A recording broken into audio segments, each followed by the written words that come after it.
Hey, it's 5 minutes past the hour of 1 o'clock. Chad Benson off today. Brian Wilson in the chair all the way till 3 o'clock, where Matt Murphy takes over, as far as I know, at 3 o'clock. And bringing you a lot of news and information. But I want to stop this hour and do something different. It's a slow day. I mean, this is a day where, we're sort of easing into a holiday. A lot of people are sort of out of pocket. And Washington is starting to close down. So there's not a lot of things to talk about. But I wanted to take this hour, basically, and talk about something that I find incredibly interesting. If it is true, if the things that I'm about to tell you turn out to be true, I think we all will acknowledge it's huge, huge news. And I'm talking about this new documentary that's out called Age of Disclosure. Now, here's the thing. It comes out, for those of us who've been following this issue for a long time, some of the stuff that is in this documentary, we've sort of heard it before. Some of the people who are talking are people who have talked before. But no one has ever in any comprehensive way taken all of this stuff and put it together in a compelling narrative that explains what really is going on out there. The truth is out there, and the truth is pretty eye-opening. Now, a lot of times when you hear people who tell UFO or UAP stories, it's sort of like some good old boy who was out hunting or somebody was in the swamps fishing and they got some kind of story to tell. It's none of that. These are high-ranking government officials and people who have actually worked in the UAP retrieval program. Yeah, when they crash, we try to retrieve them. More on that in a bit. I mean, these are real solid people. Here's just a few of the people. And now this goes for about 2 minutes. But this is sort of an outline of some of the high-level people that you are going to hear from, starting with our Secretary of State, Marco Rubio. I spent 11 years in the U.S. Navy as a fighter pilot. For 18 years, I flew fighters for the United States Navy. I spent 20 years working in the U.S. intelligence community. I served as the 4th Director of National Intelligence. I spent 25 years as a senior official with the CIA. I retired from the Navy as a 1-star admiral after 32 years of service. I worked on highly classified UAP programs for the government as a senior scientist. I spent 32 years in and out of government in national security. I've worked 28 years as an astrophysicist on highly classified UAP programs for the United States government and for the defense industry. I'm a professor in the Department of Pathology at Stanford University School of Medicine. And for the last 10 years or so, I've been working with the Department of Defense and people in the CIA on the UAP topic. Now, some of these people I've seen before, some I have not. They've never spoken before. Or they've spoken maybe behind the scenes, but they have not spoken with their faces out front for everybody to see. And what I find interesting is the people who are not in this documentary. Now, I have some suspicions about some things that have been said by some people as not being accurate. People who are, I don't know, it just seem like it's way, way, way, way, way, way out there. I mean, all this stuff is out there, but I mean, really out there. And what I love about this documentary is the people who I think are sort of on the bubble with credibility are not used in this documentary. These are people with inside knowledge that are coming forward now to talk about this issue and what they believe. I've come to the conclusion that we are not only not alone in the universe, but we have been discovered by an intelligence from some other part of the universe. There's evidence we are not alone. Humanity is not the only intelligent species in the universe. We're not alone in the universe. I wouldn't be so arrogant to suggest there are no other forms of life out there. Humanity is not the only intelligence in the universe. UAPs are real, they're here, and they're not human. There are other intelligences that have highly advanced exotic craft interacting with the human population. They are here. This is real. It's happening now. Non-human intelligence exists. It's been interacting with humanity, and it's been doing so on this planet for a long time. We are not the only intelligent life form in the universe. There's something here on the planet with us that is intelligent and more intelligent than us. This is the biggest discovery in human history. I mean, it starts to get your attention. That last guy speaking is somebody who apparently did work on biologics, recovered bodies for Stanford. He's a Stanford University professor. And he worked for, obviously, Stanford, but also for the defense industry, as many college professors do. They pick up second jobs. Well, he was brought in to look at these biologics, apparently. Here I mentioned Marco Rubio, but here's what I want this next clip I want you to understand. If you think of this in Republican and Democrat terms, you're sort of missing the point. This is one of those rare issues where Republicans and Democrats on Capitol Hill are gathering together to say, we know we're beginning to hear some stuff that's very concerning to us, and we don't think we're taking it seriously enough. And it starts with our current Secretary of State. Back at the time this interview was done, Marco Rubio was a senator from the state of Florida. We've had repeated instances of something operating in the airspace over restricted nuclear facilities, and it's not ours, and we don't know whose it is. That alone, just that statement alone, deserves inquiry, deserves attention, deserves focus. If you have objects in the sky that you cannot identify, that's a problem. That's Kristen Gillibrand, a Democrat senator. Because it could be China, it could be Russia, it could be any adversary. Well, any unexplained phenomenon could pose a national security threat. That's the way you have to treat those things. There's something violating our airspace. There's something fouling our ranges that even the people we've tasked in the executive branch to understand this cannot provide an explanation. So I would say, in addition to the national security implications, this has implications for basic trust and confidence in the American government. We just simply don't know the origin of the phenomenon. And we're going to try to get to the bottom of it, because for national defense purposes, some of these have been in areas that we train. These have been in areas where we've got some of our best equipment, and yet our best equipment has not been able to tag these things. We've not been able to go in and catch them. No matter what they are, they're invading our airspace, and we don't know exactly why they're doing it, what their intent is, and what their capabilities are. This has been going on for a very, very long time. And it really all started back in 1947. Yes, I'm going to say it. Roswell was apparently real. In ATIP, we learned that the UAP event at the U.S. Army Airfield in Roswell in 1947 did actually occur. This is a guy named Lou Elizondo, who was in charge of an organization that looked into this matter at the Pentagon, and then resigned so he could come forward and start talking about the things that he didn't think our government was taking seriously. Described to be a boot heel-shaped UAP that broke into two pieces on impact, and observers saw what looked like hieroglyphics or some type of writing on it. You might describe them as runes or glyphs, hieroglyphs that were actually on the craft itself. And within that crash, non-human bodies were recovered. 4 non-human bodies were recovered from the UAP crash at Roswell. The recovered material from the crash, including the bodies, were all sent up to Wright Field, which is now called Wright-Patterson Air Force Base. That's where the U.S. had their best reverse engineers. Let me talk about that for a moment. 1947, Wright-Patterson Air Force Base is where our military was trying to reverse engineer the things that they had recovered from the Germans in World War II.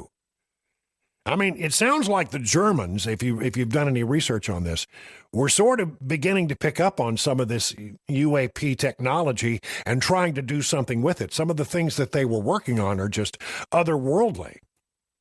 So they already had in place a group of scientists who would take the information from that was recovered from our troops when we beat the Germans and figure out, you know, what technology they had and could we replicate it. We were trying to steal the technology that we had recovered from the Germans. So when you find you've got a wreck, apparently of a UAP in Roswell, and you need people to try to look at this and see if it could be reverse engineered, you go with the people who are already in place, and that would have been at Wright-Patterson Air Force Base. These UAP presented a technology of unfathomable power. It was imperative that the U.S. be able to reverse engineer this new technology before anybody else, or before anybody else even knew about it. You can't tell your friends without telling your enemies. They don't want to tell the American public about the threat because there's nothing they can do about it. I think there are two reasons why we don't talk about it. Number one, if we tell the American people we have craft, we're reverse engineering them, we are, trying to exploit that technology, and we are not alone, you're also confirming for your adversaries in the world, the Russians and the Chinese, who are doing the same thing, that of what you have. And that's at the highest level of secrecy has been surrounding this project since 47 or so. It was only a couple months after Roswell that President Truman signed the National Security Act of 1947, which established both the Air Force and the Central Intelligence Agency. That was the start point in which both the CIA and the Air Force began to take operational control of the UAP topic. But it wasn't until a couple years later when Truman signed the Central Intelligence Agency Act that really endorsed the CIA to be able to run secret intelligence operations outside the normal routine oversight channels. Basically, be able to run operations without anybody knowing. Yeah, and so apparently it is the CIA and certain elements within the Air Force that were given this portfolio and have been investigating the matter ever since. It's interesting that most of the UAP reports we get today come from the Navy, not so much the Air Force, because they apparently have a process. And we'll get into some of the stuff that's, what happens when people report this stuff. It's pretty eye-opening. And in fact, let's start with this one.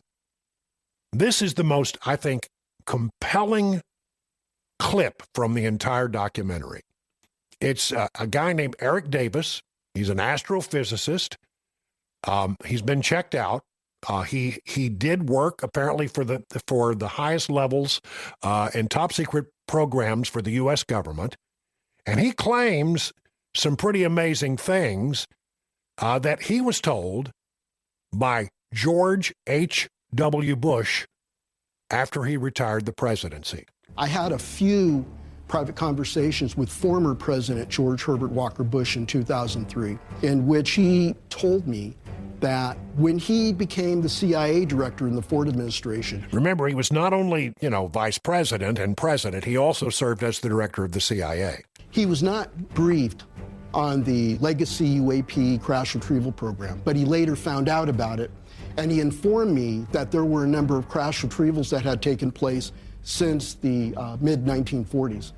And he also informed me of a UAP event that took place at Holloman Air Force Base in 1964. Listen. Where 3 UAPs approached the Air Force Base. One of them landed on the tarmac, and a non-human entity deboarded the craft that landed and interacted with uniformed Air Force and civilian CIA personnel. And when he asked for more details, he was told that he did not have a need to know. He's the president of the United States, and he's being told he didn't have a need to know. He's director of the CIA and told he didn't have the clearance to get this information and no need to know the information. How can that possibly be? But apparently it is. Apparently what happens, if you sort of follow the stuff that's laid out in this documentary, is that all of this is handled by CIA, high-ranking intelligence officials within the Air Force, and defense contractors. And the way you keep it secret is you give all the recovered craft, the recovered biologics that apparently they say they have, to the defense contractors. Because you can do, queries of the government. You can say, I want to find out what's going on, and you can demand, and Congress can demand information from the government. But it's harder for them to demand that same level of information from defense contractors, and that's where they hide the really, really secret stuff. The defense contractors apparently have it. So this Holloman Air Force Base thing that George H.W. Bush tells us is only but one thing that is connected to the Bushes with this. And I'll get into another case that involves George W. Bush right after we take a break, 20 minutes past the hour of 1 o'clock. All right. Thank you, Jay Harper. We were talking about this documentary that's out there. If you say, where can I see this documentary? It's on Amazon Prime. The problem is it cost you $20 to download the film. I did it, so you don't have to. But, I mean, if you're interested in doing it, you say, I don't know if I want to spend $20 on this. That's why I'm giving you some of the clips here today so you can make a determination about it. A moment ago, we told you about 47 Roswell. That was real, apparently, they say. Eric Davis, a astrophysicist, talks about a conversation he had with George H.W. Bush, which outlined an incident that occurred at Holloman Air Force Base in '64, where they say a UFO, a UAP landed, and that somebody got out of the aircraft and interacted with the base commander and a CIA official there. Okay. They say it happened. Here's another incident that occurred that involves a different Bush, George W. Bush. During the George W. Bush administration, the president routinely went down to his ranch in Stevensville, Texas, and I see reporting of UAP activity over the ranch. F-16s from a nearby Air Force base were alerted to intercept this object. People on the ground saw it. So I go down and I start asking questions. Hey, what did you chase? I'm acting on behalf of the U.S. government, and we're trying to understand what you saw.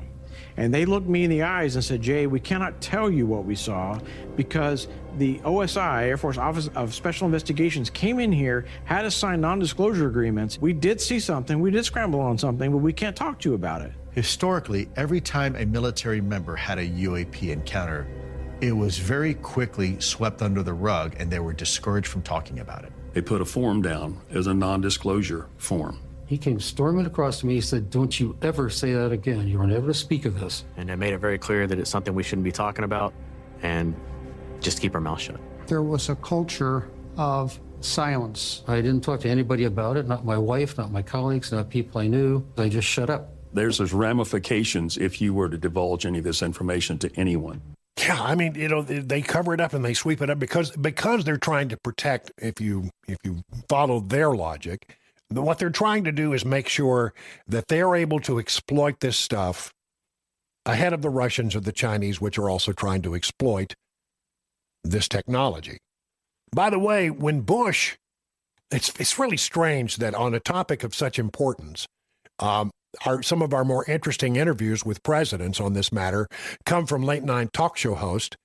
Here is George W. Bush sitting down with Jimmy Kimmel. Did you go through the secret files, the UFO documents? Now that you're out of office, you can do anything you want, right? True, yeah. But I'm not telling you. No, I'm not going there, is what he says. So what are these things and what can they do? Again, another clip from the documentary that outlines some of the amazing things that the 34 government officials, government and scientific community officials have said in this documentary that these craft can do. Simply put, transmedium crafts, vehicles that have the capability to operate in space, air, and water, and seemingly defy all that humanity knows about physics, have been operating with complete impunity around the world since at least the 1940s. At ATIP, we had access to some of the most sensitive videos in the Department of Defense inventory. If you could be in my shoes and see what I've seen in folks like Jay Stratton, there would be zero shadow of a doubt that these things are real and they are not made by humans. The things that I've seen, the clearest videos, the best evidence that we have that these are non-human intelligence remain classified. The classified data that we had access to when we joined the program was indisputable. There's 80 years of this data that the public isn't even aware of. I have seen with my own eyes non-human craft and non-human beings. I want to play that last part about it because that's the most astonishing thing. I have seen with my own eyes non-human craft and non-human beings. Now, that's Jay Stratton, who, it has been confirmed, worked at a very high level on some of these programs within the government. Some of the stuff that he has seen is still classified, and he can't talk about it. Some of the stuff has been declassified and is out there, and he can talk about it in generic terms. But what you hear him say is, yeah, we got videos. Everybody says, where's the really good video? They've got it, but it's classified, and it has not been revealed. But he said if you could see it, like I have seen it, you would be astonished. And you have these other scientists who worked on the reverse engineering issues who say it's overwhelmingly solid evidence. There's just no doubt in their mind. I mean, they look at you straight in the eye in this documentary, and they don't blink. They say we have seen things you would not believe. So my question, how do you feel about all this? What do you think about some of the things we've played here? Maybe you've seen the documentary. Give me a call, 615-737-9986. And when we come back from the news, we'll take some of your calls and talk about it further. It's 1:30 on Super Talk 99.7.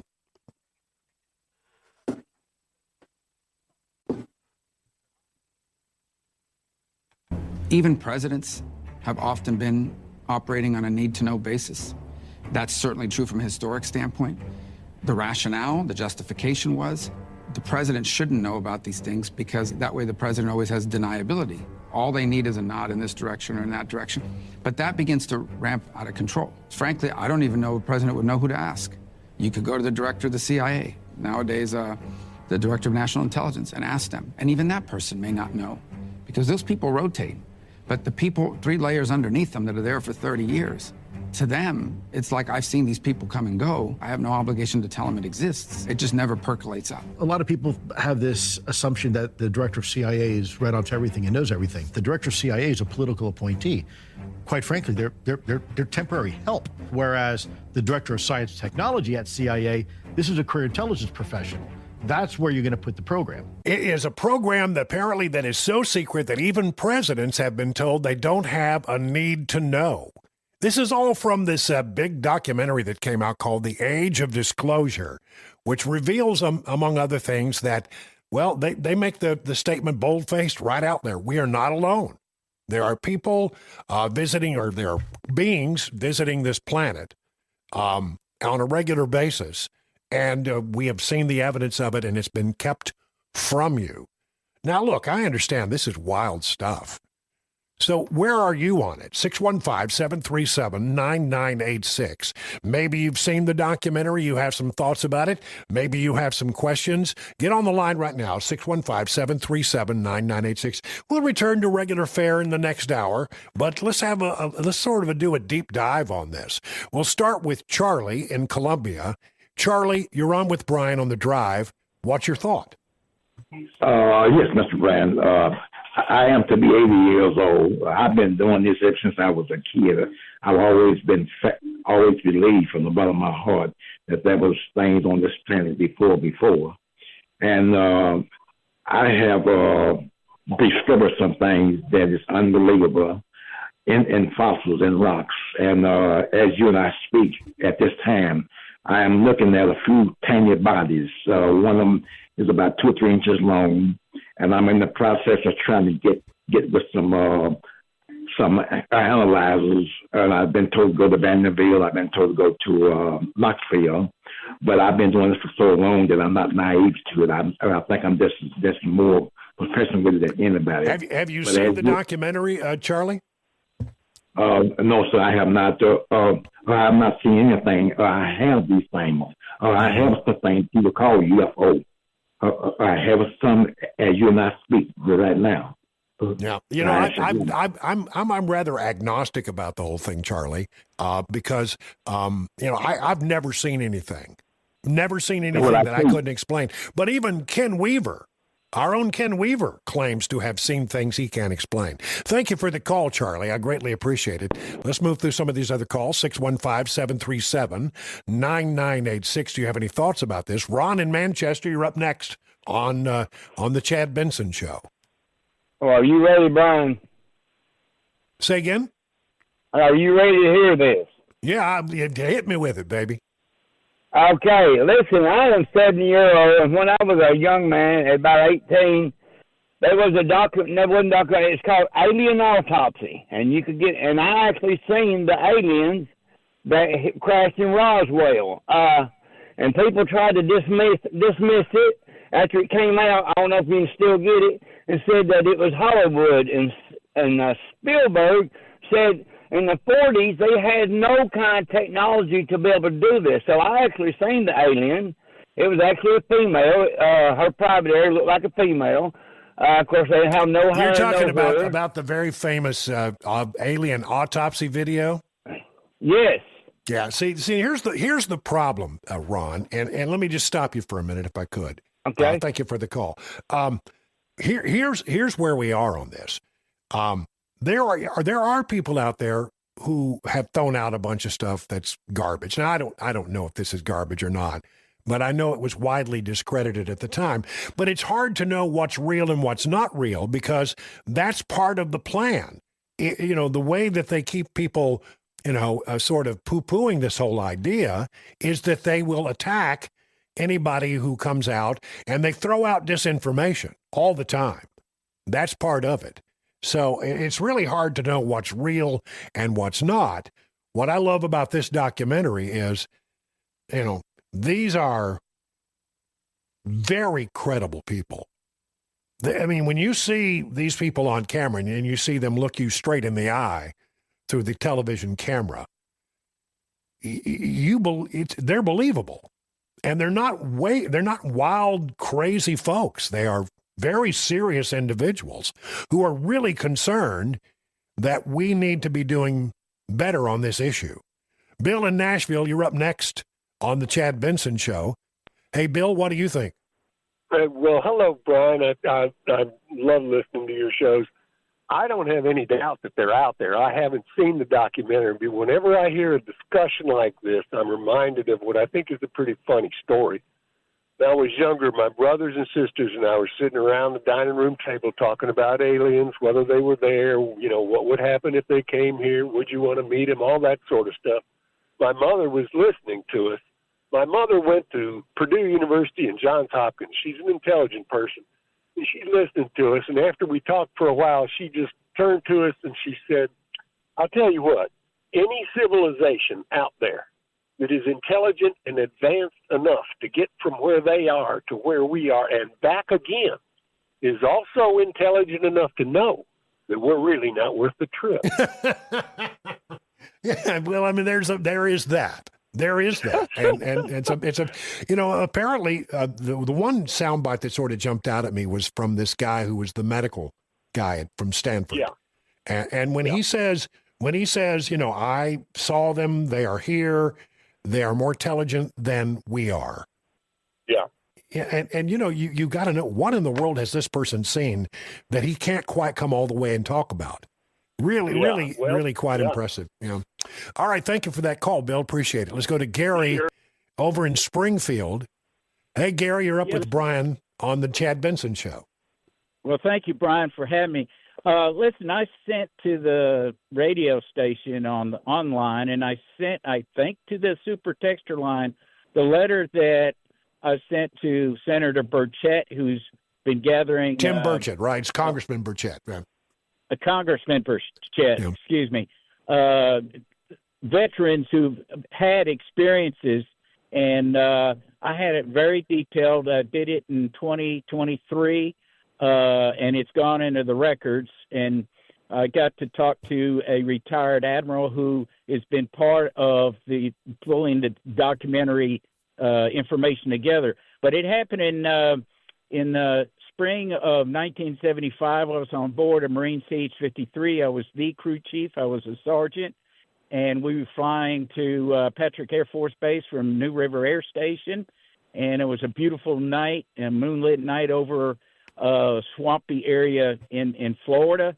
Mm-hmm. And the pilot, now two were killed later, the lieutenant co-pilot and my first mechanic helicopter accident. But So there's just two of us left, I believe, if the pilot still is. Well, so you saw something that night. It was huge as a battleship. I was sitting there looking at the swamp. The door on the left side's open in crew chief's seat. I hear him cuss. He never cussed. I jumped into the observer seat because first thing I have to do is look at the instrument panel. Do we have a red light on something, which is bad news. You don't want to go down in a swamp. I looked through the windshield of that, big Marine CH-53, and there was a thing in front of us at 12 o'clock as big as a battleship. Yeah, and so what color was it? It was orange with a white base to it, and it just stood there. He did what's called IFF, identification friend or foe. It wouldn't answer. Got on the radio to Patrick Air Force Base. They picked it up on radar. We were about 100 miles out. He asked for a course correction because we didn't want to run into it. And the amazing thing is, and my first mechanic was over my left shoulder. It was like, I'm going to be honest with you, with four Marines kind of like in a panic, frozen, because there's nothing we could do about it. So let me ask you this now. Did you report this beyond having conversations with the control tower? Yes, and the air traffic control and TACAN, they eventually confirmed that something was out there because the thing took off in a zigzag pattern. I mean, unbelievable speed, going out and then straight up and out in outer space. Gary, I believe you. Did anybody ever come to you and tell you not to talk about it? Well, that's the odd thing. So we land, and I had some damage to a couple of pockets in one of the rotor blades. That we don't know how that happened. But we land. Me and my first mechanic do a quick post flight, and we go into flight ops, and they were filing a UFO report to the Air Force. The Marine pilots were. Mm-hmm. Yeah, I was standing right there. Well, they're going to go to BOQ. We're going to go to the enlisted overnight because it's a run overnight, and then next day, we got permission to fly back with two busted up pockets because it was within NATOP's safety. And but anyways, nothing was said until we're flying back at state time, and the pilots had already talked to New River by phone the next morning, and we were told basically, okay, we had this experience, and there's no need to talk about it. Don't talk about it anymore. See, that's apparently what happens in these cases. Somebody reaches out and said, yeah, you had it. Now forget that you had it. And no explanation for the damage to the two pockets on the rotor blade. None. Can you? I would really be interested, Gary, if what you thought if you ever get the chance to see this documentary, because I think it is replete with stories just like yours. Now, I believe you. I believe you saw something. It was as real as real. I mean, the thing was if you ever been down to Mobile, Alabama, they've got that battleship park. Yeah, the battleship Alabama, right. Right. It was big like that, maybe even bigger, and it was almost a flat-looking kind of bell-shaped thing, orange on the body and white underneath, bright, and it just showed up. How bizarre. Well, that's a compelling story, Gary. Absolutely. Here's the thing I want to leave everybody with in this conversation is our hour that I wanted to commit to this is about to wind down. Here's what you need to know. During the administration of George W. Bush, they actually convened meetings to decide whether or not they should reveal this to the American people. And W decided not to ultimately, that they were not going to reveal it according to the documentary. Donald Trump had the same conversations apparently with some people on his staff in the first administration, and according to the director of this film, is revisiting the matter in his second term to decide whether or not it's something that they want to confirm for the American people. So we may well be in the age of disclosure. 51 past the hour. Thank you very much, Jay Harper, in for Ken Weaver in the newsroom. We got Bell K in the control room pushing all the blinky buttons. So I'm just curious, you guys were able to listen to any of that? What did you think? I think that I haven't changed my mind, and I doubt they're anything real. You don't think they're not aliens? They're real, but I don't think they're aliens. Yeah, what do you think they are? I think it's our technology and other countries' technology, and there could be some natural phenomenon that we're unaware of. Yeah.